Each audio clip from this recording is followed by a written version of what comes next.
(2018년) 새해 첫 주일이 되었습니다. 제가 오늘 어른 예배 전에 있는 어린이 예배를 드리면서 한 가지 제가 생각하지 않았던 것을 깨달았습니다. 그것은 올해 그 해가 바뀌면 서명 같은 거 할 때 왜 작년을 쓰기도 하고 그렇지 않습니까? 그래서 제가 올해는 2018년이라고 잘 쓰고 실수하지 않았는데 한 가지 실수한 게 있다는 것을 발견했습니다. 7살짜리 아이들이 8살이 되고 5살짜리 아이들이 6살이 되면 저는 한 살을 더 먹는, 저도 한 살을 더 먹는 것이었는데 제가 한 살을 더 먹었다는 사실을 잊어버리고 있었다가 오늘 깨달았습니다. 네, 혹시 저와 동감이신 분들도 계실지 모르겠습니다.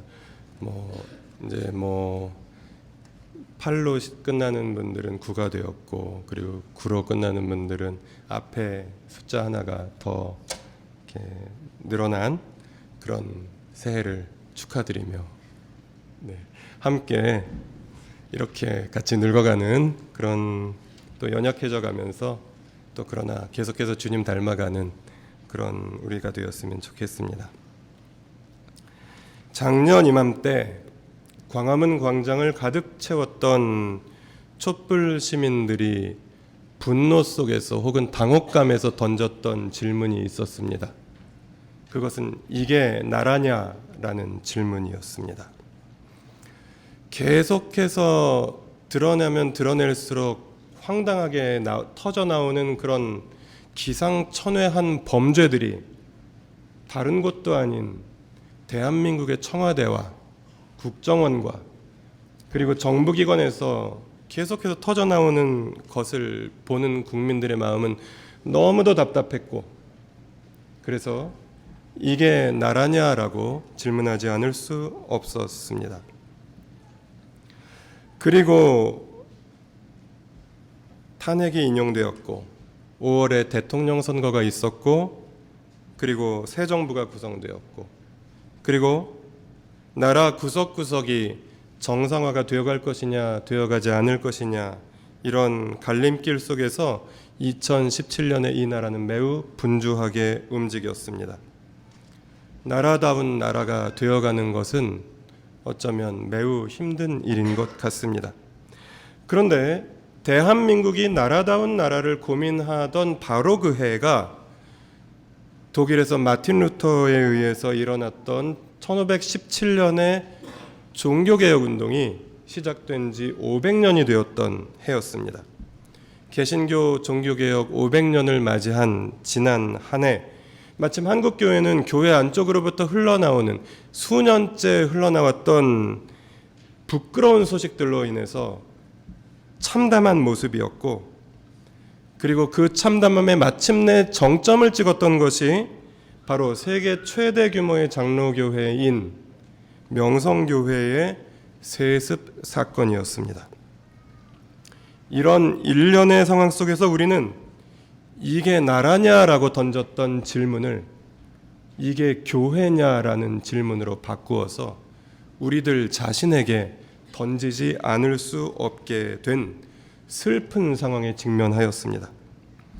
대한민국이 나라다운 나라를 온 국민이 함께 꾸려가야 하는 것처럼 한국교회가 교회다운 교회를 온 성도가 함께 다시 회복해야 하는 과제가 오늘 우리에게 놓여 있는 것 같습니다. 그런데 이런 중요한 시기에 우리 교회는 3살이 되었습니다. 3살이 되어서 맞이하는 2018년 새해. 그래서 우리 교회가 나아갈 길은 참 복잡하고 어두운 앞길을 헤치고 나아가야 하는 것만 같습니다.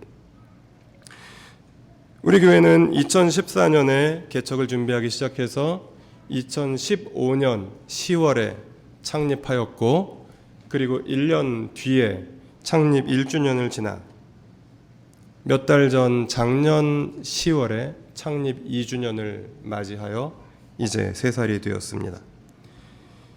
이 3살이라는 어린 나이의 작은 교회는 2018년을 맞이해서 이 복잡한 상황 속에서 새해 첫 예배를 드리고 있습니다.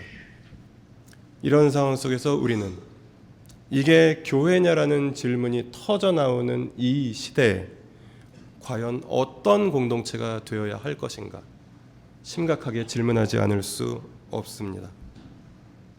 오늘 광고하신 분도 말씀하셨지만 아침마다 와서 세팅도 해야 되고 여러 가지 불편한 것이 많은 것이 개척교회의 현실입니다.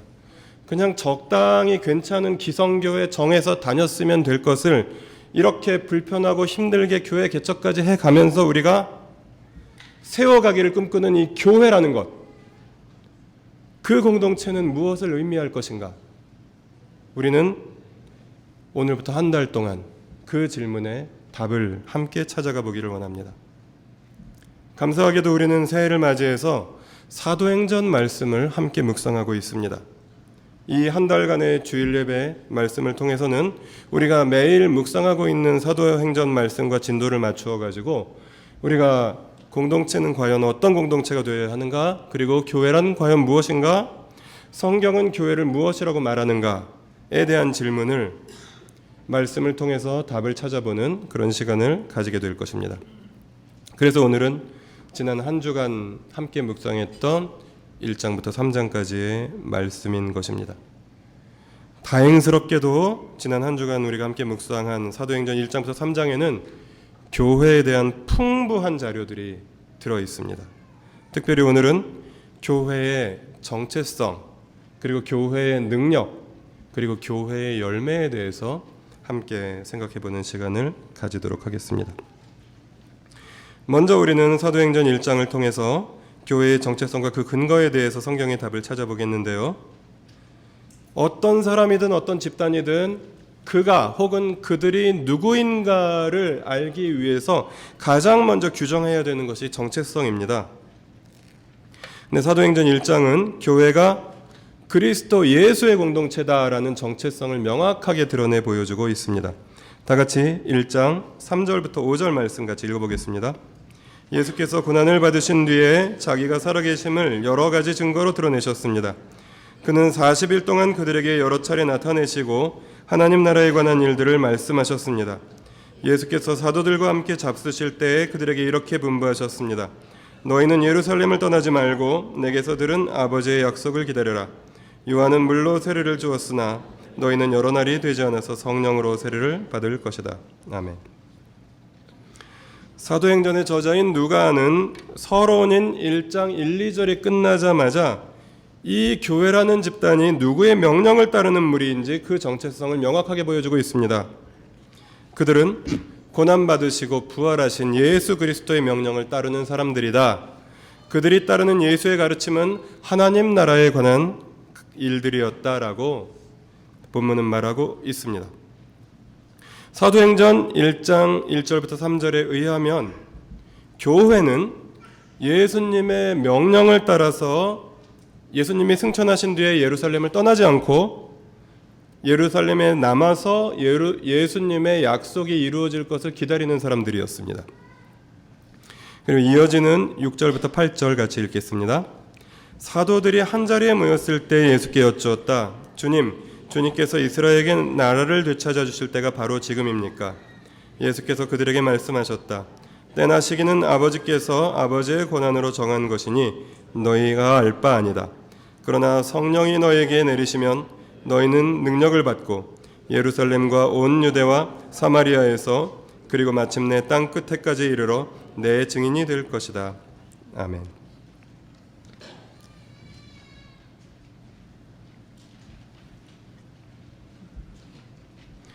우리가 지금 함께 읽은 6절부터 8절은 예수님이 이 공동체에 주신 약속이 무엇인지, 그리고 예수님은 왜 이 사람들을 예루살렘에 남겨놓으셨는지 조금 더 분명하게 알려주고 있습니다. 그것은 그들이 예수님이 보내주실 성령의 능력을 받아 예수님의 증인이 하기 위해서였다라고 기록되어 있습니다.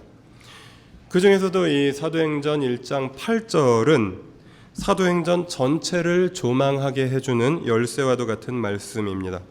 사도행전은 한 4단계 정도로 구성되어 있는데요. 1장부터 2장까지는 성령의 오심에 대하여, 그리고 3장부터 7장까지는 예루살렘에서 성령을 받아 증인된 사람들의 삶에 대해서, 그리고 8장부터 9장까지는 그 증인들이 전한 복음이 온 유대와 사마리아에 퍼지는 것, 그리고 9장 이후부터 28장까지는 그 복음이 땅 끝까지 이 증인들로 인해서 전파되는 것을 보여주고 있습니다. 특별히 이 말씀은 그래서 오늘 이 땅 끝에서 예수님을 믿고 있는 우리들에게도 깊은 감사와 감동으로 다가옵니다. 우리가 받은 복음과 우리가 받은 구원의 의미에 대해서 다시금 생각하면서 감사할 수 있는 말씀입니다. 누군가 예수님의 명령을 따른 사람들이 있었다는 것입니다. 그래서 누군가 예루살렘에서 복음을 전하고 예수님의 증인이 되었던 사람들이 있었다는 것입니다. 그래서 누군가 그 복음을 온 유대에서 전하였고, 누군가 그 복음을 사마리아에까지 전하였고, 누군가 그 복음을 땅 끝인 이 땅에 이르기까지 2000년 동안 전해왔다라는 것입니다. 그 복음의 계속되는 증언으로 인해서 우리도 이 땅 끝에서 하나님 나라의 백성이 될 수 있었던 것입니다. 그럼 다음으로는 사도행전 1장 21절부터 26절까지 말씀 함께 읽겠습니다. 그러므로 주 예수께서 우리와 함께 지내시는 동안에 곧 요한이 세례를 주던 때로부터 예수께서 우리를 떠나 하늘로 올라가신 날까지 늘 우리와 함께 다니던 사람 가운데 한 사람을 뽑아서 우리와 더불어 부활의 증인으로 삼아야 할 것입니다. 그리하여 그들은 바사바라고도 하고 유스도라고도 하는 요셉과 마띠아 두 사람을 앞에 세우고서 기도하여 아뢰었다. 모든 사람의 마음을 다하시는 주님께서 이 두 사람 가운데서 누구를 뽑아서 이 섬기는 일과 사도직의 직분을 맡게 하실지를 우리에게 보여주십시오. 유다는 이 직분을 버리고 제 갈 곳으로 갔습니다. 그리고 그들에게 제비를 뽑게 하니 마띠아가 뽑혀서 11사도와 함께 사도의 수에 들게 되었다.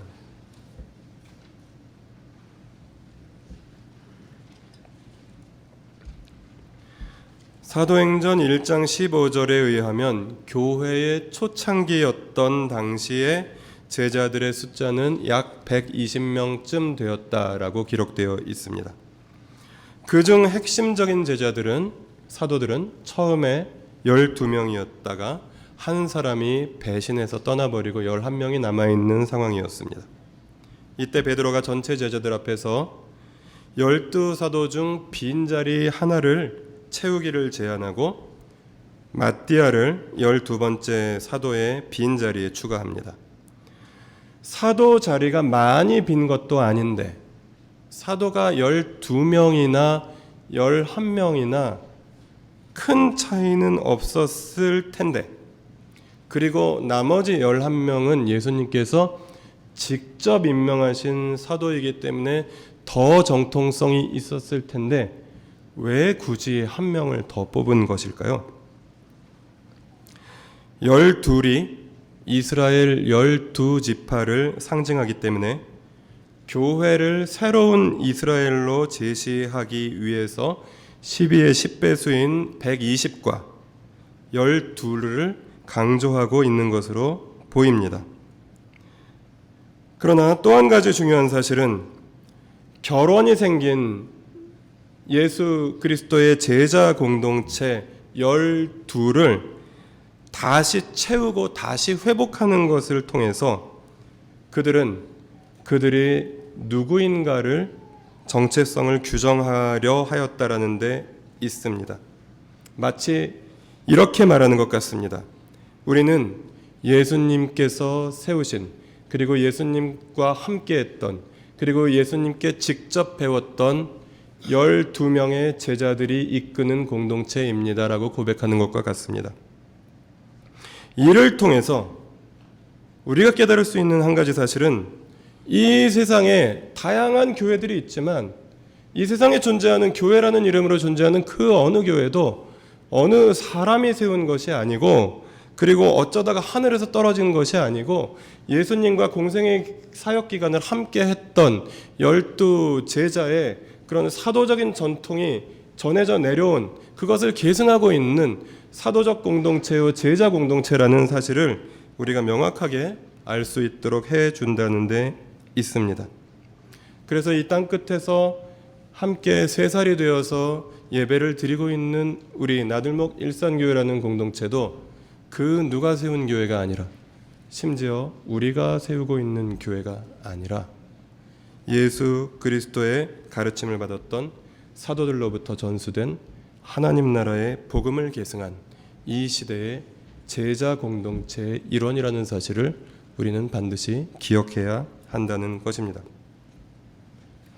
사도행전 1장이 보여주는 교회의 정체성은 예수님의 명령을 따르며 예수님의 증인이 되는 예수님의 제자들의 공동체였습니다. 그렇다면 오늘 우리가 교회여야 한다면, 그리고 교회이고자 한다면 우리는 어떻게 사도행전 교회의 정체성을 이 시대에, 이 땅에 우리 자신에게 구현할 수 있을까 하는 질문을 던져보아야 하겠습니다. 우리는 예수님의 명령을 따르기 위해서, 예수님의 증인이 되기 위해서, 그리고 예수님의 가르침을 따르는 제자가 되기 위해서 우리에게 필요한 것은 말씀, 성경, 그 한 가지로 요약된다는 것입니다. 하나님의 말씀인 성경에 예수님께서 우리에게 하시고자 하시는 말씀이 기록되어 있습니다. 그리고 우리가 증언해야 할 예수님에 대한 모든 내용은 이 성경 말씀에 기록되어 있습니다. 우리가 배우고 따르며 예수님의 제자로 성장해야 할 예수님의 가르침 또한 이 성경 말씀에 기록되어 있다는 사실입니다.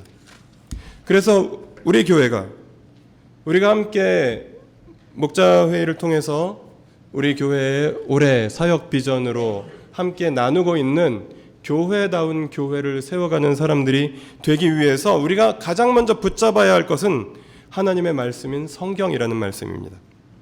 말씀을 통해서만 우리는 하나님이 누구이신지 알 수 있으며, 말씀을 통해서만 우리는 우리가 누구인지 알 수 있으며, 말씀을 통해서만 우리는 교회가 무엇인지 가르침을 받을 수 있기 때문입니다.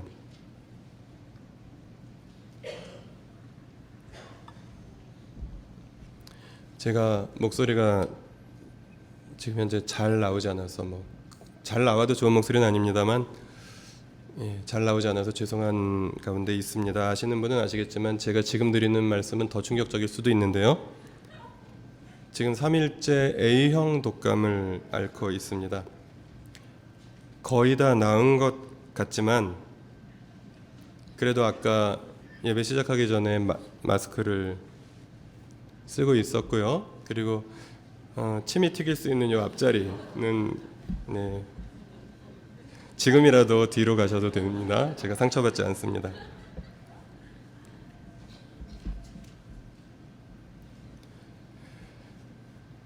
저를 조심해 주십시오. 지난 금요일 새벽부터 열이 38.8도까지 올랐다고 하더라고요. 근데 그 당시에는 제가 몇 도인지 체온계가 없으니 알 수가 없었고요. 그래서 금요일 아침에 알람을 듣고 일어나서 말씀 묵상을 하고 성경 통독을 하고 잠시 쓰러져 자다가 이건 안 되겠구나 싶어서 119를 불러야 되나, 그러다가 119를 부르면 응급실에 가야 되고 응급실에 가면 돈이 많이 나올 것 같아가지고 대화역에 있는 병원에 보통 한 5분 걸리는 거리를 한 15분 정도 막 비틀거리면서 가서 진단받은 것이 A형 독감이라는 병명이었습니다. 그 열이 39도 가까이 오르는 동안에 그 추위를 느끼면서 말씀 묵상과 성경 통독을 하는 저는 제정신이었을까요? 제정신이 아니었을까요? 말씀 묵상과 성경 통독을 몸이 아파도 해야 된다는 생각은 제정신이었지만 말씀 묵상과 성경 통독을 하고 있는 그 상황 속에서 저는 제정신이 아니었습니다.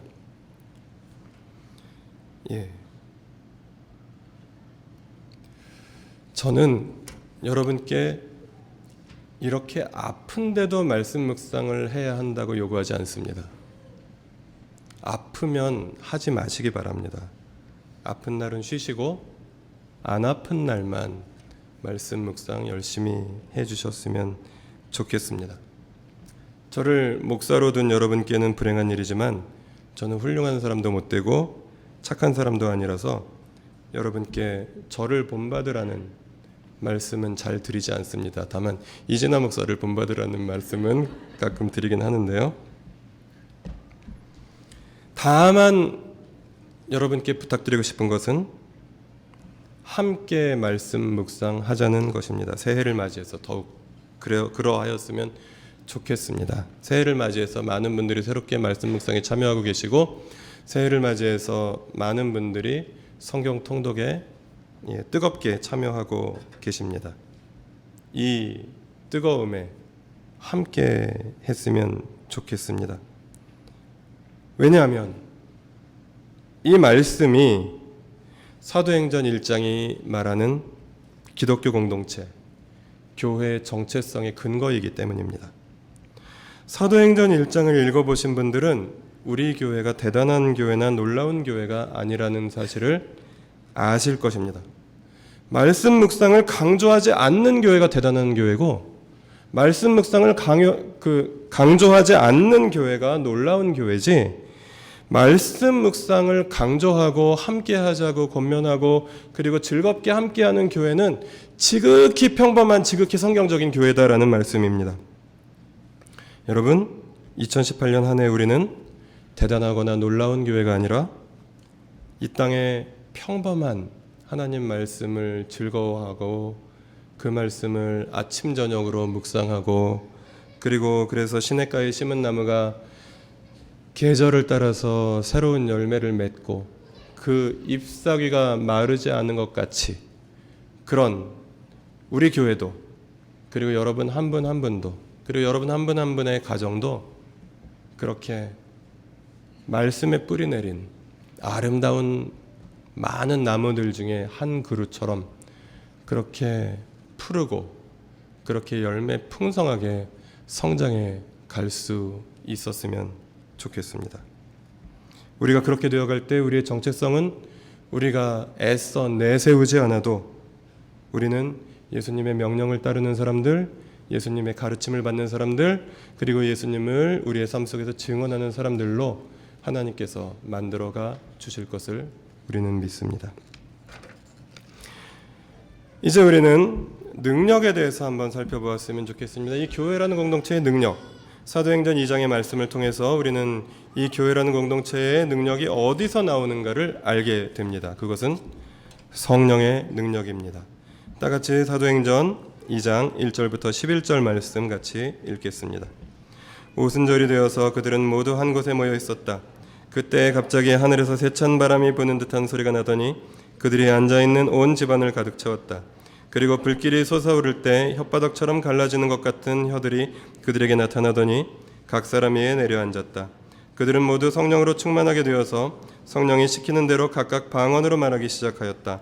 예루살렘에는 경건한 유대 사람이 세계 각국에서 와서 살고 있었다. 그런데 이런 말소리가 나니 많은 사람이 모여와서 각각 자기네 지방말로 제자들이 말하는 것을 듣고서 어리둥절하였다. 그들은 놀라 신기하게 여기면서 말하였다. 보시오, 말하고 있는 이 사람들은 모두 갈릴리 사람이 아니오. 그런데 우리 모두가 저마다 태어난 지방의 말로 듣고 있으니 어찌 된 일이오. 우리는 바데 사람과 메데 사람과 엘람 사람이고 메소포타미아와 유대와 갑바도기아와 본도와 아시아와 부르기아와 밤빌리아와 이집트와 구레네 근처 리비아와 여러 지역에 사는 사람이고 또 나그네로 머물고 있는 로마 사람과 유대 사람과 유대교에 개종한 사람과 크레타 사람과 아라비아 사람인데 우리는 저들이 하나님의 큰 일들을 방언으로 말하는 것을 듣고 있어. 아멘.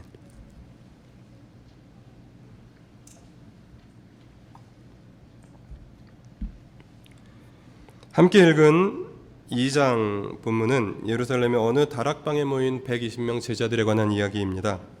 그들에게 드디어 예수님께서 약속하신 성령이 내려오신 사건입니다. 여기에 기록되어 있는 것과 같은 세찬 바람 소리, 그리고 불의 혀같이 갈라지는 모습, 그리고 각 사람이 저마다 다른 지역의 언어로 말하는 것, 그 자체로도 놀라운 일인데, 그러나 우리가 그보다 더 눈여겨보아야 하는 것은 사도행전 1장 8절의 약속이 여기서 이루어졌다는 것입니다. 다 같이 1장 8절 다시 읽어보겠습니다. 그러나 성령이 너희에게 내리시면 너희는 능력을 받고 예루살렘과 온 유대와 사마리아에서 그리고 마침내 땅끝에까지 이르러 내 증인이 될 것이다. 아멘. 본문은 성령이 우리가 예수의 증인이 되라고 우리에게 내려오셨다고 기록하고 있습니다. 성령은 신비한 체험을 주시기 위해서 오신 것도 아니고 우리가 무엇인가 새로운 뜨거운 것을 경험하게 해주시기 위해서 오신 것도 아니라는 사실입니다. 교회를, 이 공동체를 예수의 증인이 되게 해주기 위해서 오셨다는 사실입니다.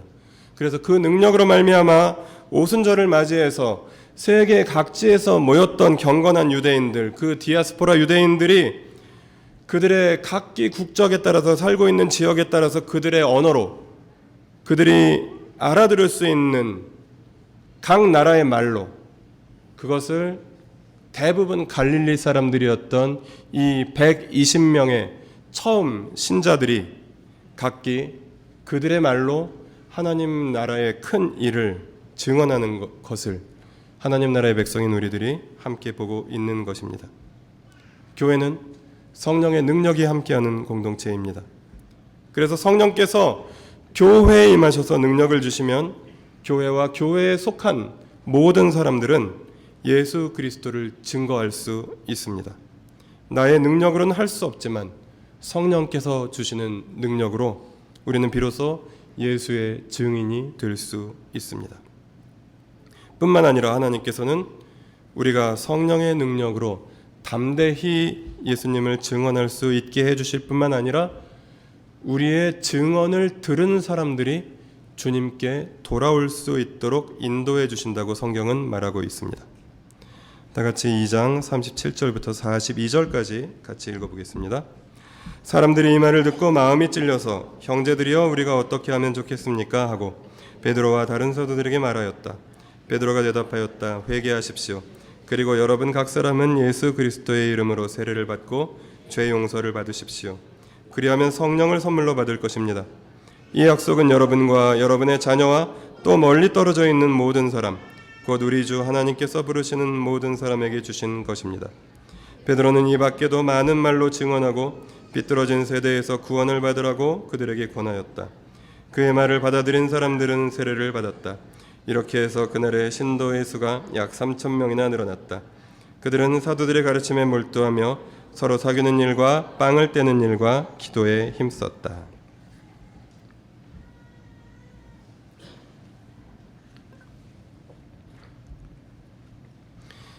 방금 우리가 읽은 본문은 저 유명한 베드로의 설교 이후에 일어난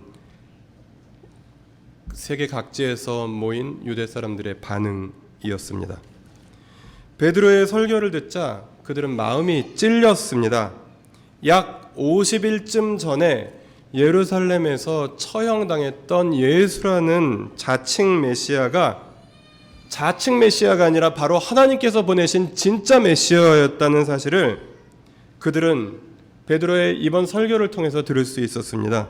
그래서 예수님을 믿지 않는 모든 유대인들이 바로 예수를 죽인 공범이었다는 사실을, 그래서 지금 눈앞에서 이 신기한 광경을 바라보고 있는 우리들 저마다가 나 자신이 예수를 죽인 공범이었다는 사실을 깨닫고 고통스러워하면서 형제들아 그러면 우리가 어찌할꼬 라고 탄식하는 소리였습니다. 그래서 그들은 자신의 죄를 애통하며 사도 베드로의 권면대로 회개하고 예수님께 돌아와서 세례를 받았습니다. 그날 주님께 돌아온 사람들의 숫자가 3,000명이었다고 합니다. 어떤 분들은 베드로의 무식함을 강조해서 무식한 베드로가 설교를 해도 성령이 함께 하시면 이렇게 놀라운 역사가 일어난다라고도 말을 하시는데, 저는 베드로가 그렇게까지 무식하다고는 생각하지 않습니다. 왜냐하면 예로부터 유대인들은 홈스쿨링으로 성경을 가르치는 전통이 있었기 때문입니다. 그들은 집에서 아버지에게 성경을 배웠고, 그리고 지역마다 회당이 있었고 안식일마다 회당에 모여서 집회를 했습니다. 그래서 유대인 어른 남자가 되면 적어도 구약 성경에 대한 기본적인 지식들은 있었을 것입니다. 다만 석박사 학위 같은 것이 없었겠지요. 게다가 베드로는 2년 넘게 예수님을 따라다니면서 예수님으로부터 직접 하나님 나라의 복음을 가르침받은 사람이었습니다. 그리고 사도행전 1장 3절에 보면 예수님께서 부활하신 후에 40일 동안 집중적으로 하나님 나라에 관한 일들을 배운 상태였습니다. 오늘 본문은 분명히 성령께서 역사하시면 그가 누구든 그리스도의 충실한 증인이 되게 하시고 그가 가지고 있는 능력을 사용해서 그리고 그가 가지고 있지 않은 능력을 허락하셔서 그와 그의 증언을 사용하셔서 사람들을 주님께로 인도하신다고 오늘 본문은 분명히 말하고 있습니다. 우리 교회는 찾는 이 중심, 진실한 공동체, 균형 있는 성장, 안팎의 변혁이라는 4개의 핵심 가치를 구현하고자 노력하고 있습니다. 이 4개의 가치 중에서 어느 하나 어렵지 않은 가치가 있겠습니까마는 그 중에서도 가장 힘든 가치가 찾는 이 중심 가치가 아닌가 생각합니다. 그리고 2018년 실천 목표 중 3번째 목표로 진리로 섬기는 교회라는 문구를 뽑았는데요. 그 안에 복음으로 찾는 이를 섬기고자 하는 교회가 되고자 하는 소망을 담았습니다. 하지만 쉽지만은 않은 일일 것입니다. 공동체적으로도 한 사람의 찾는 이가 예수님께 돌아오는 것은 결코 쉽지 않은 일이요. 개인적으로도 내가 사랑하는 한 사람의 찾는 일을, 내 친구 한 사람을 주님께로 인도하는 일은 결코 쉽지 않은 일입니다. 우리가 노력한 만큼 이루어지지 않을 수도 있습니다. 그러나 그렇다고 해도 우리가 예수 그리스도의 공동체라면 자꾸만 낙심하고 잘 안 되니까 포기하는 것이 아니라 결과가 쉽게 나오지 않는 일이라고 해도 포기하지 아니하고 제대로 되지 않는다고 해도 낙심하지 아니하고 계속해서 주님의 말씀을 붙잡고 주님께서 명령하신 그대로 나아가 복음을 전하고 예수를 증언하고 그리고 나의 찾는 이 한 사람을 주님께로 인도하는 이 사역에 함께 해야 한다고 오늘 주님은 우리에게 말씀하십니다.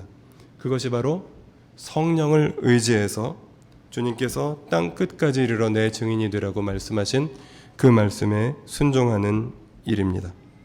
우리가 먼저 경험한 예수를, 우리를 구원해 주신 그분을, 그리고 우리가 먼저 들어와서 누리고 있는 하나님의 나라를, 그분이 예수 맞다면, 그리고 우리가 누리고 있는 이 하나님의 다스림이 하나님 나라 맞다면 우리는 담대히 우리가 누리고 있는 것들을, 우리가 이미 받은 것들을 전달하지 않을 수 없고 증언하지 않을 수 없다는 것입니다. 우리가 담대히 그리고 주님께 순종할 때 주님께서는 성령의 능력을 통해서 언젠가 우리에게 그 열매를 맺어 주실 것입니다. 그렇다면 우리가 그렇게 할 수 있는 능력, 우리를 담대하게 해줄 수 있는 능력, 우리를 예수의 증인이 될 수 있게 해주는 능력, 성령의 능력을 받을 수 있는 방법은 없을까요? 성령은 하나님이셔서 우리의 의지로부터 자유로우십니다. 그래서 성령은 우리가 그분을 불러올 수 없습니다. 그러나 사도행전 1장 14절과 2장 1절은 성령께서 어떤 상황에서 초대교회에 임하셨는지 우리에게 힌트를 제공해 줍니다. 다 같이 1장 14절과 2장 1절 읽어보겠습니다. 이들은 모두 여자들과 예수의 어머니 마리아와 예수의 동생들과 함께 한 마음으로 기도에 힘썼다. 오순절이 되어서 그들은 모두 한 곳에 모여 있었다. 예수님이 승천하시고 난 뒤 제자 공동체, 초대교회 120명의 가족들은 함께 한 마음으로 기도에 힘쓰며 한 곳에 모여 있었다라고 성경은 기록하고 있습니다. 아마 그렇게 하기를 10일째쯤 되었을 것입니다. 그래서 예수님이 돌아가시고 유월절 기간이 끝나고 그리고 다시 오순절, 예수님께서 승천하시고 다시 열흘이 되어서 오순절이 되었을 때 그들은 성령이 다시 오시는 성령이 내려오시는 그 현장에 그들은 함께 한 마음으로 함께 기도하며 한 곳에 있었다라고 성경은 말하고 있습니다. 함께 한 마음으로 기도에 힘쓰며 한 곳에 모여 있는 것, 이것은 성령의 임재를 촉진시킬 수 있는 방법은 될 수 없다는 것을 우리는 분명히 해야 하긴 합니다. 그러나 성령이 임재하시는 공동체는 함께 한 곳에 모여서 한 마음으로 기도에 힘쓰는 사람들이었다라는 사실은 분명히 성경이 기록하고 있습니다. 우리는 이것을 붙잡고 그리고 이 말씀을 따라서 마음을 함께하여 기도하기에 힘쓰며 한 곳에 모여서 함께 하나님을 바라보고 성령을 기다리는 사람들이 되어야 하겠습니다. 성령은 분열과 갈등이 있는 곳에, 미움이 있는 곳에 임하지 않으셨습니다. 성령은 그리스도 예수 안에서 갈등을 해소하고 미움을 포기하고 그리고 서로를 용서하는 사람들이 한 마음으로 한 곳에 모인 곳에 임하셨습니다. 올 한 해 우리 교회에 함께 한 마음으로 기도에 힘쓰는 일들이 많아지기를, 그래서 함께 모여 기도에 힘쓰는 크고 작은 모임들마다, 각각의 가정교회 모임들마다, 그리고 수요일에 1부, 2부 성경 공부로 모이는 모임들마다, 그리고 여러분 각자가 저마다 말씀을 묵상하든 함께 기도를 하든 함께 한 마음으로 모이는 여러분의 모임들마다, 그리고 가정에서 함께 주님을 바라보며 예배하는 그 모임들마다 성령께서 능력으로 함께 하시는 일들이 많이 일어나기를 우리가 함께 기도하며 우리가 함께 경험하며 함께 간증할 수 있었으면 좋겠습니다. 마지막으로 우리는 지난 한 주간 우리가 함께 묵상한 본문을 통해서 예수 그리스도의 공동체인 교회는 성령의 능력으로 어떤 열매를 맺는가를 배우게 됩니다. 그 열매는 삶의 변화라는 열매입니다. 다 같이 사도행전 2장 42절부터 47절을 읽겠습니다. 모든 사람에게 두려운 마음이 생겼다. 사도들을 통하여 놀라운 일과 표징이 많이 일어났던 것이다. 믿는 사람은 모두 함께 지내며 모든 것을 공동으로 소유하였다. 그들은 재산과 소유물을 팔아서 모든 사람에게 필요한 대로 나누어 주었다. 그리고 날마다 한 마음으로 성전에 열심히 모이고 집집이 돌아가면서 빵을 떼며 순전한 마음으로 기쁘게 음식을 먹고 하나님을 찬양하였다. 그래서 그들은 모든 사람에게 호감을 샀다. 주님께서는 구원받는 사람을 날마다 더하여 주셨다. 본문 말씀은 베드로의 설교를 듣고 회개하고 세례를 받아서 그리스도인이 된 사람들이 보여주는 그들의 삶의 변화가 일어난 모습입니다. 이 말씀을 읽을 때마다 우리에게 고민이 생기는 것은 우리가 가진 돈 때문일 것입니다. 고민이 많이 생기는 것은 우리가 가진 돈이 많기 때문일 것입니다. 이 말씀을 우리가 어느 정도 수준까지 따를 수 있을까? 나는 과연 나의 소유를 다 팔아서 함께 나누어 사용할 수 있을까 하는 고민들 말입니다. 지금 우리의 모습이 어떠하든 이 말씀을 통해 얻을 수 있는 분명한 깨달음은 우리가 이러한 공동체를 지향해야 한다는 사실이고, 그리고 우리가 계속해서 조금씩 나눌 수 있는 영역들이 더 넓어져야 하고 나눌 수 있는 것들이 더 많아져야 한다는 사실이고, 그리고 나아가 더 나눌 것이 없을 때까지 계속해서 나누어야 한다는 것. 우리의 나눔에는 이만하면 되었다, 충분하다라는 것이 없다라는 것, 그것이라는 사실입니다. 내 것이라고 주장하고 나를 위해서만 사용해야 하는 시간과 돈과 관심을 공동체 안에서 계속해서 누군가가 내가 나누게 될 때 우리는 그리스도를 본받아 성장해가는 사람들이 될 것이며, 그럴 때 우리 교회는 성령의 능력이 함께 하시는 그리스도의 교회에 조금씩 더 가까이 다가가게 될 것입니다.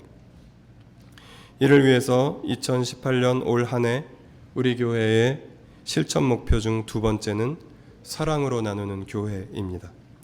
지금 현재 우리가 오늘 함께 읽은 이 말씀에 얼마만큼이나 따를 수 있을지 모르겠지만 중요한 것은 47절의 말씀에 기록되었듯이 그들이 사랑으로 나누는 모습을 모든 사람이 보고 호감을 가지게 되었다. 그래서 주님께서 구원받는 사람을 날마다 더하여 주셨다라고 기록하고 있습니다. 그리스도인들이 서로 사랑하면 세상 사람들에게 호감을 끼치더라라고 성경은 분명히 말합니다. 그리스도인들이 서로 사랑하는 것을 보고 구원받는 사람들이 날마다 더해갔다라고 성경은 말합니다. 그리스도인들이 서로 사랑하는 것을 보고 세상의 많은 사람들이 주님께 돌아올 것이라는 말인 것이죠. 지금 우리를 둘러싸고 있는 이 세상 사람들이 이게 교회냐라고 손가락질하면서 황당한, 때로는 분노의 질문을 던질 때 우리가 진정으로 서로 사랑하는 모습을 보여주는 것. 안으로 우리가 서로 사랑하고 그리고 밖으로 우리가 이웃과 약자들을 사랑할 때 분명히 세상의 모든 사람들도 우리를 향해서 호감을 가지게 되고 주님께서 구원받는 사람을 날마다 더하게 되실 것이라고 성경은 말하고 있습니다. 그래서 복음은 우리의 증언을 통해서 전파되는 것이 분명하지만 그 증언은 우리의 삶과 유리된 말솜씨가 아니라 우리가 삶으로 주님의 말씀에 순종하는 데 있다라는 것을, 우리가 증거하는 그 증언대로 우리가 살아가는 것이 바로 진정한 우리가 증언해야 할 것임을 오늘 성경은 우리에게 말해주고 있습니다.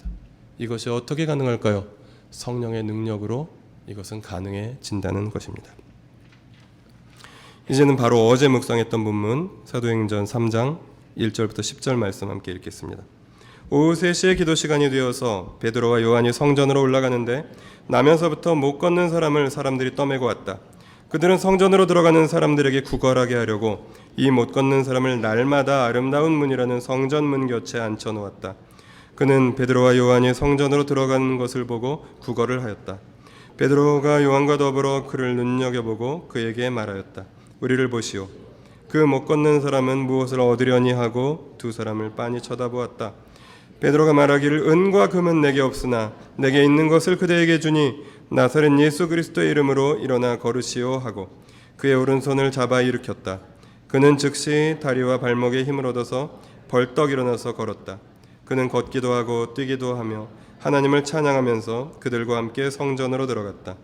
사람들은 모두 그가 걸어다니는 것과 하나님을 찬양하는 것을 보고 또 그가 아름다운 문 곁에 앉아 구걸하던 바로 그 사람임을 알고서 그에게 일어난 일로 몹시 놀랐으며 이상하게 여겼다.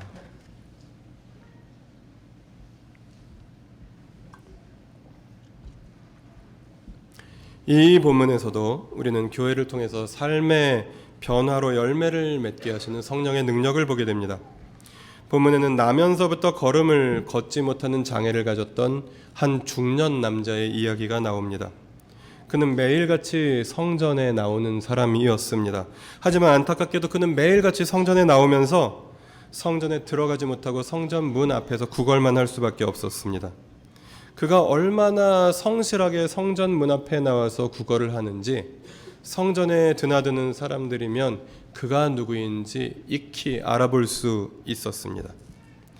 그러나 그 장엄하고 아름다운 성전을 가진 유대 종교는 그에게 해줄 수 있는 것이라고는 그가 날마다 구걸할 수 있도록 성전 문 앞에 앉아 있을 수 있게 해준 것밖에 없었습니다.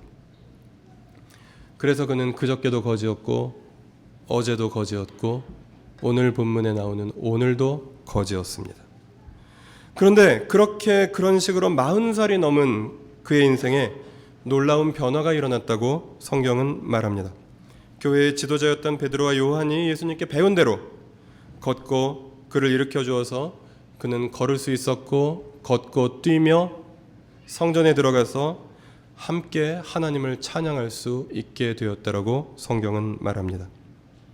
이것은 제자 공동체인 교회가 예수님께서 행하셨던 세상 회복의 사역들을 이어받아서 행할 수 있게 되었다는 사실을 알려주는 사건이었습니다. 백날 첫날을 성전에 왔지만 드리고 싶은 예배는 드릴 수 없었던 사람이, 그래서 문 앞에서 구걸만 할 수밖에 없었던 사람이 제 발로 일어나서 걷고 뛰면서 그가 진정으로 드려야 했고 드릴 수 있었고 그리고 드리고 싶었던 예배를 드릴 수 있게 되었던 사건, 그것이 사도행전 3장이 우리에게 보여주는 근본적인 변화의 사건인 것입니다.